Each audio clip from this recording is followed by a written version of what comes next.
محرم کے بعد سیاسی سرگرمیوں میں تیزی کا امکان۔ وفاقی بجٹ کی منظوری کے بعد حکومت کی توجہ ایک بار پھر مجوزہ 28ویں آئینی ترمیمی پیکج کی جانب مرکوز ہونے کا امکان ہے، جبکہ محرم الحرام کے بعد سیاسی رابطوں اور مشاورت کے عمل میں تیزی آنے کی توقع کی جا رہی ہے۔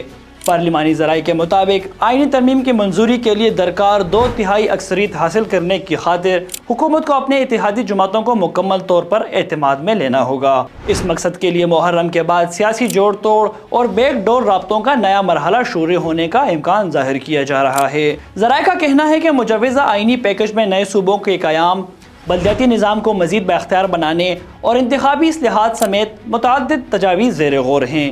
تاہم ان حساس معاملات پر سیاسی اتفاق رائے پیدا کیے بغیر پارلیمانی منظوری ممکن نہیں ہوگی۔ سیاسی حلقوں کے مطابق بجٹ مرحلہ مکمل ہونے کے باعث حکومت کے پاس اب آئینی ایجنڈے پر پیش رفت کے لیے نسبتاً زیادہ سیاسی گنجائش موجود ہے۔ اسی تناظر میں اتحادی جماعتوں اور دیگر اہم سیاسی سٹیک ہولڈرز سے مشاورت کا عمل محرم کے بعد تیز ہونے کا امکان ہے۔ پارلیمانی مبصرین کا کہنا ہے کہ ماضی میں اہم آئینی ترمیم کی منظوری سے قبل بھی کئی ہفتوں تک سیاسی رابطے اور عددی حمایت حاصل کرنے کی کوشش کی جا رہی ہیں، لہٰذا 28ویں آئینی ترمیمی پیکج پر پیش رفت بھی مرحلہ وار انداز میں آگے بڑھنے کا امکان ہے۔ مزید خبروں اور اپڈیٹس کے لیے دیکھتے رہیے وی نیوز۔